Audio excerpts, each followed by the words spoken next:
years. But here in the Valley, where rent prices keep going up, many renters are deciding to jump into the market despite the higher mortgage interest rates right now. So on your side, Susan is here with that story.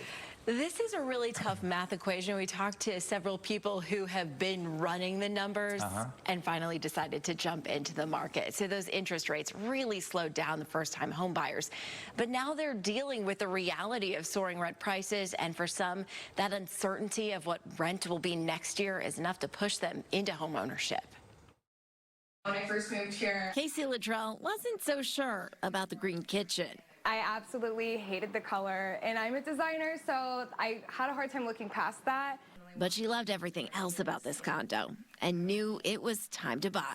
Rent has doubled in the past 3 years since I'd been here. Since I'd first moved here, I was paying about $1,300 for a 2-bedroom, 2-bath, and then last year, before I decided to purchase, I was paying $2,500 for a 2-bedroom, 2-bath, and it just is too expensive. And I was having to move every year when my lease was up because my rent was going up for $500, $600, and that just wasn't affordable.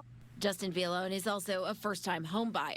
We don't know where the market's going. We don't know if the prices were going to go up, and we got very lucky to find this one that was kind of an all-inclusive house. So we were like, it's a no-brainer.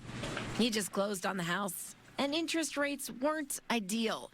But for his family, he says it was better than the possibility of rent increases. Equity is definitely the goal, right? We have to refinance later. We refinance later. According to the National Association of Realtors, 26% of home buyers are first-time home buyers. In my personal business this year, we've helped 5 people, 5 different households convert from being renters into being homeowners. Valley real estate agent Trevor Halpern says rising mortgage interest rates have put some house hunting on hold. But he says rising rent is a driving factor for first-time buyers. In Phoenix alone, rents are up 19% for a 3-bedroom standalone home this year. So it's becoming more and more expensive to rent. It's becoming more expensive to buy because of higher interest rates. But we're seeing more people go, hey, I'd rather my money go back to me in building equity in this home than giving someone else money in rent.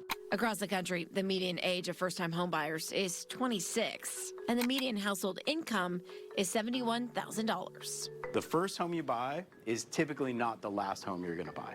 And Trevor says it's important for first-time buyers to remember you'll probably have to make some sacrifices during your search. What are your goals? What do you want out of this? And maybe you can't afford an Old Town Scottsdale where you've been renting for the last 5 or 6 years, but by that time, maybe you're ready for a change. And maybe you get to a different part of town that also allows you a lot of the same, feel. I'm here now.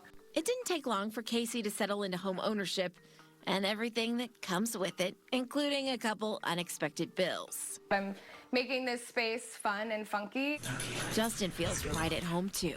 It so much feels like home. Yeah. Knowing that I'm actually putting, an investment for my future, for the family as well. It's just so humbling, so nice. But yeah. If you are a first-time home buyer starting that house hunt, you have to figure out how much you can afford. So you'll need to know your income, the amount of debt you have, how much you can put toward a down payment, and your credit score. That will, of course, impact your interest rate. You also want to be sure to budget for things like moving expenses and any of the furniture that you need to put into maybe a bigger space, or any repairs that you want to make. I was going to say something that might break. Right. Those are the things that you see that big price, you figure out the payment, but you need to plan for after also. Yeah.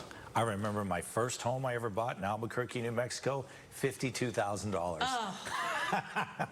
that was a different time. You're going to get some hate mail right now, I think. That was definitely a different time. Did you love it? Yeah. I mean, there's nothing like your home. Yeah. It's the best. Susan, thank you. Imagine if you would have kept it, what it's probably worth today. Probably 53. Oh, No, we fixed it up and sold it and made 30 grand. Okay. That was the start.